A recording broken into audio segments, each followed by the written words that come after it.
السلام عليكم ورحمة الله وبركاته. الطلبة التانية ثانوي، ازيكم عاملين ايه؟ وحشتوني جدا جدا جدا، يا رب تكونوا بخير. ان شاء الله النهارده هنشرح لكم اول درس في علم النفس، بس تعالى افهمك الاول ايه النظام اللي هنشتغل فيه. يا مستر احنا دلوقتي هتنزل لنا على اليوتيوب، هل هتتابعنا زي المنصة وهيبقى فيه اهتمام وهتعرف تلم لنا الدنيا ونعرف نقفل في علم النفس؟ طب ازاي؟ اول حاجة هتلاقي في الوصف بتاع الفيديو كذا لينك. اول لينك جروب التليجرام اللي بينزلك عليه الكتاب بتاعنا مجانا، كله هتلاقيه على جروب التليجرام. هينزلك عليه تحلي الواجب، هينزلك عليه الامتحانات، هينزلك عليه الرقم اللي تقدر تتواصل معانا بيه لو عايز تسأل في اي حاجة.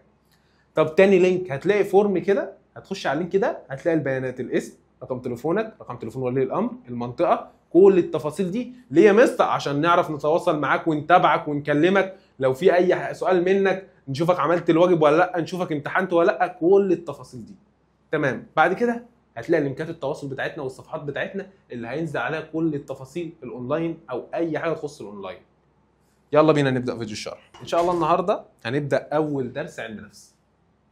علم النفس ماده لذيذه وممتعه وبتعرفك حاجات كتيره جدا عن ذاتك وعن نفسك، وبتخليك يعني من الاخر كده تحس ان انت بتعلي بطريقه دماغك شويه، وفي نفس الوقت بتخليك فيها متعه وانت بتدرسها.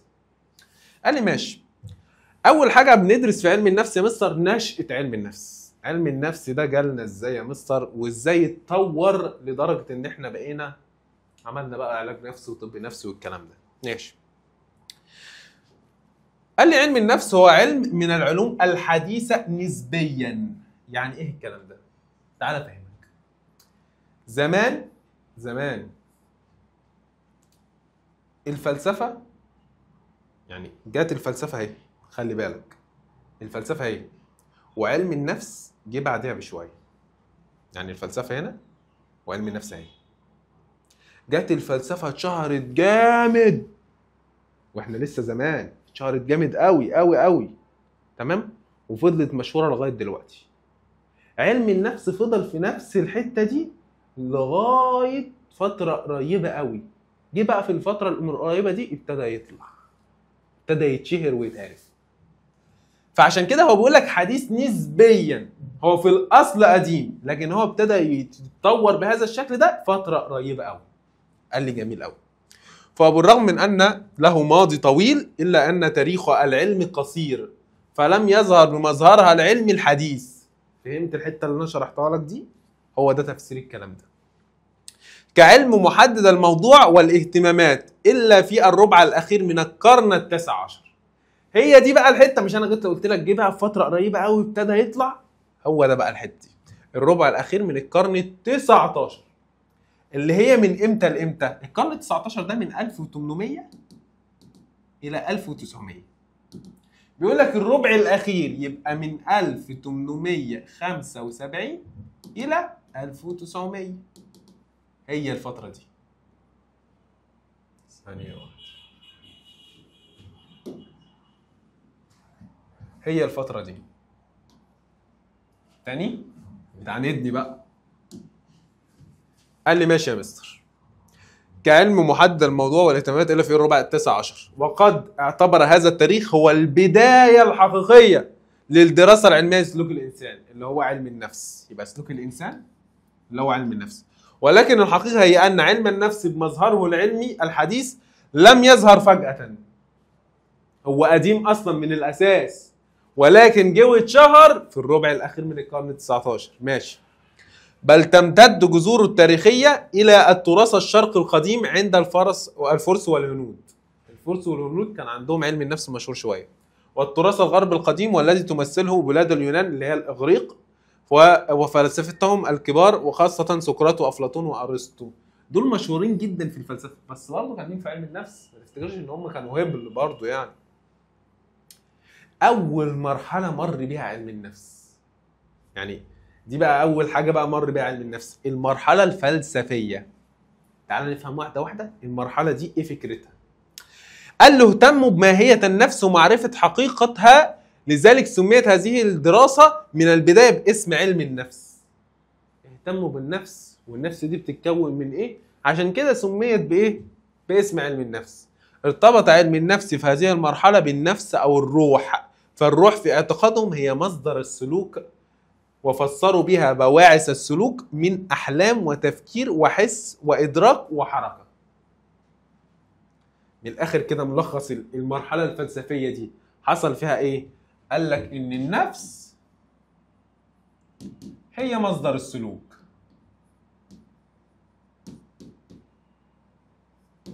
عشان كده سموها علم النفس أو علم الروح. قال لي جميل قوي. مثال: رأى أفلاطون أن نفس الإنسان وروحه لها الأثر الكبير الواضح في تكوين استجاباته اللي هو السلوك وسلوكه، فقسم النفس البشرية إلى 3 أقسام: النفس العاقلة، ده مين اللي عمل لنا كده؟ أفلاطون. والنفس الغضبية والنفس الشهوانية. يبقى أفلاطون قسم النفس إلى 3 حاجات: 1 نفس عاقلة، 2 نفس غضبية، 3 نفس شهوانية. النفس العاقلة دي تعتمد على ده، النفس الغضبية دي ما بتعتمدش على ده، الشهوانية اللي بتجري بقى ورا الشهوات وحب الذات وحب اللذات والكلام ده كله. دخلنا بعد كده على المرحلة الفسيولوجية. خدت بالك من الاسم فسيولوجية؟ يعني فسيولوجيا. خدت بالك من الاسم؟ قال لي يا مستر هيوضح لي اكتر لما نشوف، بس انا حددت ادي لك هنت كده، حاجه كده ايه تفهمك. بدأ علم النفس في هذه المرحله بالاستقلال عن الفلسفه فعليا. يا فلسفه مالكيش دعوه بينا، انت لوحدك واحنا لوحدينا. علم النفس فلسفه ماشي. وبدأ الارتباط بعلم الفسيولوجيه. يعني ايه علم الفسيولوجيا؟ يعني علم وظائف الاعضاء. علم وظائف الاعضاء. يا مستر انا ابتديت اجمع، يعني معنى ذلك وظائف الاعضاء هي اللي بعد كده هتدينا السلوك؟ تعال نشوف. انا لسه انا بخمن. ومن هنا جاء العالم فونت اللي هو ده.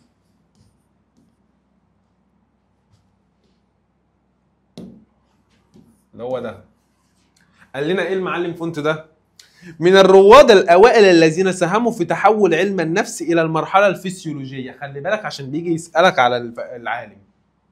اسمه ويلهلم فونت. ومن ابرز اسهاماته في مجال الدراسات النفسيه: 1 انشا اول معمل لعلم النفس التجريبي. والله عمل لنا علم معمل كده من نعمل فيه تجربه في العالم في جامعه ليبزيج بالمانيا عام 1879. والله بيسألك في جامعة ايه وبيجيب لك التاريخ. تخيل بيسألك فيهم. يبقى رقم 1 أنشأ أول معمل تجريبي فين؟ في جامعة ليبزيج بألمانيا عام 1879 ميلادية. جميل قوي. والذي كان الاهتمام فيه منصبا على إجراء تجارب عن موضوعين مرتبطين بالسلوك البشري وهما الإحساس والإدراك. قال لك والله الإحساس والإدراك دول يا مستر مصدرهم إيه؟ وظائف الأعضاء. ركز والله علم النفس دي مادة ممتعة. قال لي جميل قوي. طب رقم 2 أسس مجلة الدراسات الفلسفية عام إيه؟ 1881. رقم 1 عمل لي أول معمل تجريبي فين يا مستر؟ في جامعة ليبزيج بألمانيا. سنة كام يا مستر؟ 1879. رقم 2 أسس مجلة الدراسات الفلسفية عام كام؟ 1881. ماشي. 3 قام ببحوث تجريبية في معمله تركزت هذه البحوث على 3 محاور. ركز بقى في ال3 دول قوي. معمل اللي هو في جامعة ليبزيج بألمانيا عمل ال3 حاجات دي. 1 دراسة عملية الإدراك الحسي. مثال: تمييزك للأصوات التي تمسحها على أنها أصوات بشرية حيوانية. يعني ايه يا مستر؟ يعني ساعات في ناس كده بتلاقي صوتهم قريب، يعني في كده صوت رفيع قريب مثلا تحس ان هو من قريب من حيوان معين. مش عايز اتريق على حد ولكن في ناس كده، اكيد شفت نوعيه من الناس دي في حياتك اكيد. ماشي. يبقى رقم 1 عمليه الادراك الحسي. رقم 2 الطبيعه النفسيه. دي الحاجات اللي ايه؟ البحوث التجريبيه اللي عملها فونت في المعمل التجريبي بتاعه. واحد عمليه ادراك الحسي، 2 الطبيعه النفسيه. ايه هي الطبيعه النفسيه دي يا عم مستر احمد رضوان؟ قال لك هي احد فروع علم النفس التي تهتم بدراسه العلاقه بين المثيرات الحسيه. مثال متابعه رد فعل عندما يشاهد فيلم رعب، الخوف. قال لي يا مستر رقم 1 كان عايز يدمج الادراك الحسي زي السمع، زي الرؤيه، زي التذوق، زي الشم. قال لي جميل. رقم 2 قال لي الطبيعه النفسيه، وقال لي عايز يشوف رد فعل الانسان لما يعرضه لمثير، الله اعلم المثير ده ايه، مختلف. هو جاب لك مثال رد فعل عندما يشاهد فيلم رعب، قال لي المثير اللي هو الفيلم الرعب، قال لي رد الفعل ايه، الخوف. وقال لي خلي بالك طبيعه نفسيه، يعني كل البشر اي طفل هتجيبه هتحطه في الموقف ده هيخاف، فعشان كده اسمها طبيعه نفسيه يا مستر. قال لي جميل قوي. دراسه زمن الرجع. ايه دراسه زمن الرجع ده؟ هو الفاصل الزمن الذي يفصل بين ظهور المثير وحدوث الاستجابه. كده دلوقتي واحنا قاعدين مثلا لقينا 2 قاموا ضربوا في بعض واحنا في الحصه. مجرد ما قاموا ضربوا في بعض وانا خدت انتباهي ان هم بيضربوا في بعض، ده اسمه زمن الرجع. يعني ممكن يكون 5 ثواني، ممكن يكون دقيقة، قاعدين ورا جامد مش شايفهم. يبقى مين المثير والاستجابة؟ المثير. ما ممكن يكون المثير ان صاحبه الاول ضربه، راح التاني ضربه رد الفعل، يبقى ده المثير ودي الاستجابة. انا حسب المثير والاستجابة ايه. يعني ممكن بين المثير والمثير ده 5 ثواني او ثانيتين، ممكن بين المثير ان هم قاموا يضربوا في بعض، بالنسبة لي انا ده مثير، واستجابتي ان انا اروح امسكهم وافصل ما بينهم، دي الاستجابه بتاعتي. ممكن الزمن يبقى دقيقه مثلا، عمال بروح في اخر القاعه واحاول افصلهم. قال لي ماشي. تاني، يبقى فونت عمل ايه؟ رقم 1 اول معمل تجريبي في العالم، فين؟ في جامعه ليبزيج بألمانيا، عام كام؟ 1879. رقم 2 مجله دراسات فلسفيه، سنه كام؟ 1881. رقم 3 قام ببعض البحوث التجريبيه في معمله اللي هو عمله في المانيا، اسس على 3 حاجات: عمليات الادراك الحسي اللي هي بتعتمد على الحواس، الطبيعه النفسيه اللي هو اي حد هيتحط في الموقف ده هيكون رد فعله ايه، رقم 3 دراسه زمن المرجع اللي هو دراسه الزمن اللي بيفرق ما بين المثير وما بين الاستجابه او رد الفعل. تمام قوي يا مستر. كده فونت بقى في التمام. اللي هو عمل لنا ايه؟ اللي هو عامل لنا المرحله الفسيولوجيه اللي هي بتعتمد على ايه يا مستر؟ بتعتمد على رد الفعل الايه؟ علم وظائف الاعضاء. ارتباط ان انا بالسلوك او الاستجابه بعلم وظائف الاعضاء. ما الحواس دي اعضاء، يعني خلي بالك. قال لي رقم 3 بقى المرحله الاستقلاليه. معنى يا مستر استقلاليه ان بدا علم النفس يستقل، انا خدت جانب. قال لي يا مستر ما هو اللي قبليها قال لك ابتدى يستقل عن الفلسفه. قال لي لا بس دي بقى بطريقه مختلفه، تعال نشوف. عرض بعض العلماء ارتباط علم النفس بعلم الفسيولوجيا. قال لي يعني ايه يا مستر؟ ابتدى يستقل عن الكلام اللي قاله فونت. يا عم اللي انت بتقوله ده مش عاجبنا، كل مرحله وليها زمن. قال لي جميل قوي. وعلم البيولوجي لذلك ظهرت بعض الحجج القويه التي كان لها اثر عميق بعد ذلك في استقلال علم النفس موضوعا ومنهجا. خلاص علم النفس قال لك المره اللي فاتت يا فلسفه مالكيش دعوه بينا، المره دي بقى يا علم وظائف الاعداء والاعضاء والفسيولوجيا مالكش دعوه بينا، ابعد عننا مش عايزينك. دي في المرحله الاستقلاليه. لكن في المرحله الفسيولوجيه ابعد عننا يا فلسفه. في المرحله الاستقلاليه ابعدي عننا يا فسيولوجيا بقى، انت والفلسفه مع بعض مش عايزينك. قال لي جميل قوي. وبقى موضوع علم النفس هو السلوك الانساني، ومنهج علم النفس هو الملاحظه والتجريب. قال لي جميل قوي. مثال التعرف على اسباب اصرار لاعب كره القدم على انه يستحوذ على الكره ولا يمررها لاصدقائه بسبب انانيته. قال لي موضوع علم النفس احنا عايزين السلوك اللي هو ليه اناني. هو ليه اناني؟ الملاحظه والتجربه ان انا الاحظ دلوقتي هو بيفضل واخد على الكوره واجرب هو ليه بيعمل كده، واجي احط لاعب تاني مكانه واحط لاعب رابع واحط خامس هو ليه بيعملوا كده.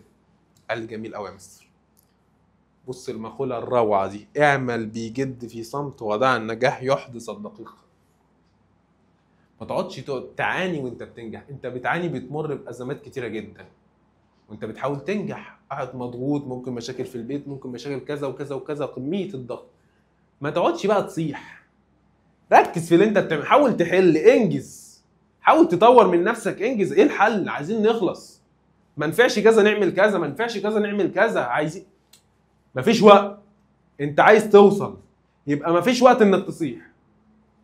قال لي جميل قوي يا مستر، خد بالك من الانجليزي كمان، كان بهزر معاك. ها، قال لي بالانجليزي روعه. work hard in silence. بص روعه. let success make the noise. يعني ايه بقى؟ يعني اعمل بجد في صمت. ما هي لسه مترجمه يعني، خلاص مش مستاهل. ماشي. ابرز مدارس واتجاهات علم النفس الحديث. ابتدت بقى علم النفس ينقسم الى مدارس، كل مدرسه ولها فكر مختلف. قال لي جميل.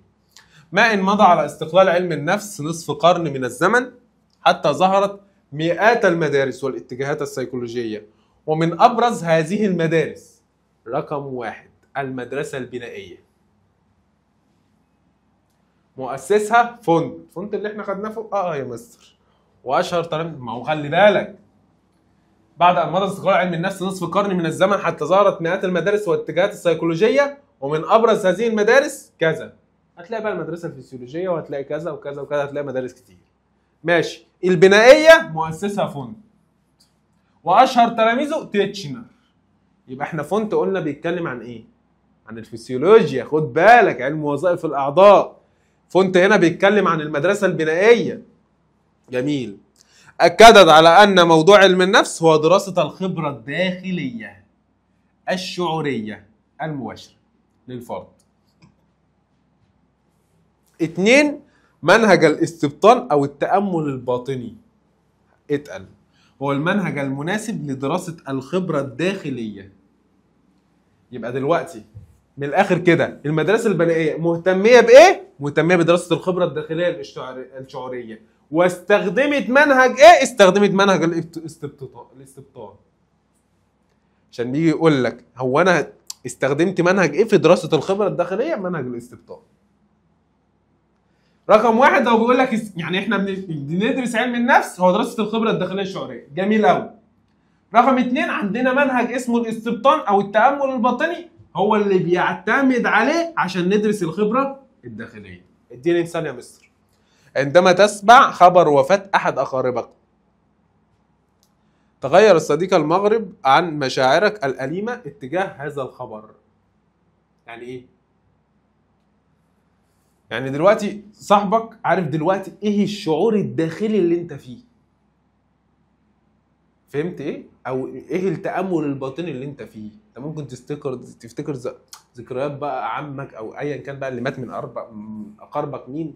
ابوك او والدتك، ايا كان، ربنا طبعا يديهم الصحه وطولة العمر، بس احنا بنديكم مثال. بتبتدي هو بقى فهم ان ايه اللي في دماغك دلوقتي، ايه اللي انت قاعد بتفكر فيه وانت حزين وانت كذا. قال لي رقم 2 عندما تسمع خبر سعيد وتعبر عن مشاعرك بعد سماع هذا الخبر. انت دلوقتي مثلا ابوك وهو جاي من السفر، او ابوك اتصل بيك قال لك انا جاي بكره. فطبعا لو ابوك بقى مسافر بقاله سنين، فبتبتدي بقى اما يجي ابويا بقى هعمل له ايه وهقابله ازاي ومش عارف ايه وكل الحاجات دي اكيد بقى طبعا تشوفها. فده طبعا بيبتدي بقى تفكر بقى هعمل ايه واسوي ايه وكل الكلام ده. يبقى اول واحد المدرسه البنائيه اعتمدت على الشعور الداخلي واستخدمت منهج الاستبطان. جميل قوي. مؤسسها فونت واشهر تلاميذه تيتشنر. المدرسه اللي بعد كده يا مستر المدرسه السلوكيه. قال لي ماشي. ابرز اعلامها واتسون. اكدت هذه المدرسه على ان علم النفس هو علم السلوك الذي يمكن ملاحظته وقياسه مثل الضحك، البكاء، واللعب، والكتابه، وليس الشعور. ملناش دعوه بالشعور، احنا اللي بيظهر لنا هو ده اللي بنقيسه. ملناش دعوه بايه اللي جوه، احنا بنبص على اللي بره. ضحك، لعب، حزن، ايا كان، بس احنا باصين على اللي بره، ملناش دعوه باللي جوه ايه. قال لي جميل قوي. 2 الملاحظه الموضوعيه الخارجيه كمنهج لدراسه السلوك بدلا من منهج الاستبطان. هناك كنا بندرس الشعور الداخلي بنستخدم منهج الاستبطان، هنا بندرس الملاحظه الموضوعيه الخارجيه. جميل قوي، بنستخدم منهج الملاحظه الموضوعيه الخارجيه. جميل، اديني امثله يا مستر. استخدم المعلم استراتيجيه جديده كتبادل الادوار وتقسيم مدى تفاعل الطلاب معهم. يشوف بقى تفاعل الطالب ده مع ده، يعمل مسابقه، يعمل الكلام ده كله. اكيد ده بتشوفه يعني سمع نقطه من احد زملائك فتضحك عليها. يعني من الاخر كده يا مستر، في المدرسه السلوكيه احنا بنشوف ايه السلوك الظاهر اللي لينا. في المدرسه بقى البنائيه يا مستر بنشوف ايه اللي جوه. هنا يا مستر اشهر اعلامها واشهر علمائها واتسون. هناك يا مستر في البنائيه كان اشهر اعلامها مين؟ فونت، واشهر تلاميذ ديتشنر. تعال نخش على المدرسه اللي بعد كده، مدرسه التحليل النفسي. لو تاخد بالك انا قاعد اعيد وازيد اعيد وازيد عشان الكلام يثبت. خلاص الكلام لما اصل انا قاعد ارجع لك اقول وارجع لك على المدرسه اللي قبليها، هتلاقيني بقول ده وارجع لك على المدرستين اللي قبليها عشان خلاص الكلام ثبت في دماغك. قال لي جميل قوي يا مستر، انت بتقفل الفيديو خلاص انا هحل على طول يا مستر، مش محتاج ابص على المدرسه، انا هحل على طول. ماشي. مدرسه التحليل النفسي مؤسسها فرويد. جميل قوي. اكدت على اثر العوامل والمواقع واللاشعوريه في سلوك الفرد، حيث ترى ان ما يحكم السلوك الظاهري للفرد ويوجهه. ماشي. قوه داخليه، غرائز بدائيه، دوافع لا شعوريه. ثانيه واحده بقى يا مستر عشان انا حاسس ان دي ميكس ما بين الاثنين اللي فاتوا، صح ولا لا؟ تعالى نفهم واحده واحده. اول حاجه مؤسسها فرويد، دي نحط عليه علامه ونخلي بالنا منه. جميل. اكدت على اثر العوامل والمواقع اللاشعوريه في سلوك الفرد. خدت بالك من اللاشعوريه؟ خدت بالك من عامل لك عليها دايره ازاي؟ ماشي. حيث ترى ان ما يحكم السلوك الظاهري للفرد ويوجهه، واحد، قوه داخليه اللي بيخلي الانسان يتحرك ويعمل السلوك اللي احنا بنشوفه ده، قوه داخليه. غرائز بدائيه، شهوه، اكل، شرب، اي غريزه بقى فيه. دوافع لا شعوريه، انت ساعات بتروح يعني في مواقف كده ما تعرفش انت عملت كده ليه، يعني انت مش عارف انا عملت كده ليه. هي دي الدوافع اللا شعوريه اللي انت ما بتعرفش تلاقي سبب للي انت عملته، وانا عملت كده ليه. ماشي.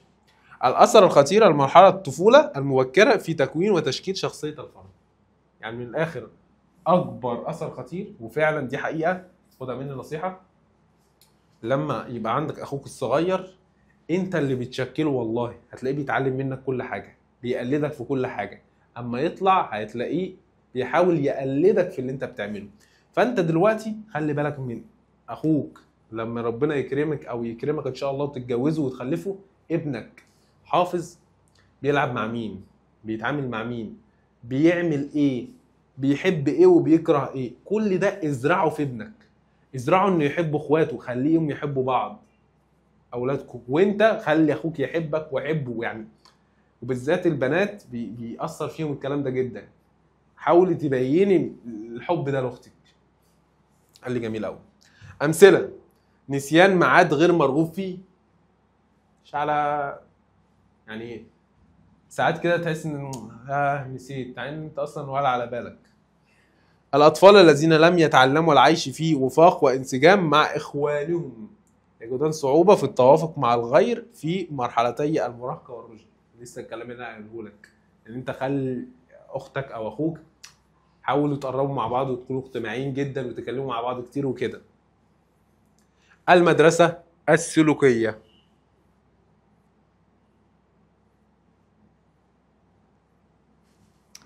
ابرز اعلامها فرتهايمر، كوفكا، كوهلر. ايه الاسامي يا مستر دي؟ ايه الاسامي الخرا دي؟ ايه الاسامي اللي تقرف دي؟ هما بيتقالوا الثلاثه مع بعض كده باكج مع بعض، كوفكا وكوهلر وفرتهايمر. هما كوفكا كوهلر فرتهايمر، فرتهايمر كوفكا كوهلر، رخم، كوفكا كوهلر فرتهايمر، قولهم كده زي ما انا بقولهم. ماشي. أكدت على أن الإدراكنة للأشياء يبدأ بإدراك الصيغة الكلية. لا ركز ركز. أكدت على أن إدراكنا للأشياء يبدأ بإدراك الصيغة الكلية، لا بإدراك الأجزاء أو العناصر الغريبة. انت بتبص من بعيد كده، بتبص على الكل، بتحاول تفسر ده احمد، ده محمد، ده مين. لا ده مثلا تلاقي اتنين صحابك شبه بعض، لا ده محمد اللي ايه، لما تيجي تقرب هتفهم. لكن هو من بيقول لك هنا احنا بنبص على الصوره الكليه. تعال اديك مثال: انت تدرك على الوجه ككل لا كمجموعه اجزاء العين والانف والاذن والفم والى اخره. يعني انت بتبص على الحاجه كمجمل كده، ماليش دعوه بالاجزاء اللي في النص، ليا دعوه بكل الشيء ده كله على بعضه كده. ايه جميل قوي.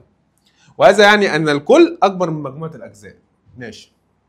عندما يدخل المعلم الفصل فيلاحظ ان عدد كبير من الطلاب، بص، كل من الطلاب غالبي تم ثم يعرف اسماء هؤلاء الطلاب. هو بيبص على كل الطلاب.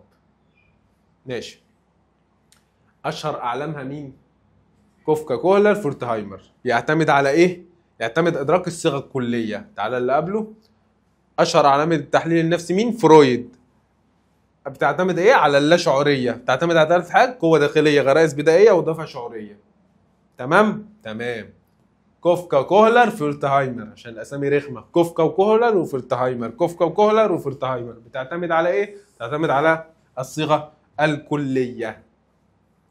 اخر مدرسه بقى المدرسه المعرفيه، ودي فيها كتير بقى.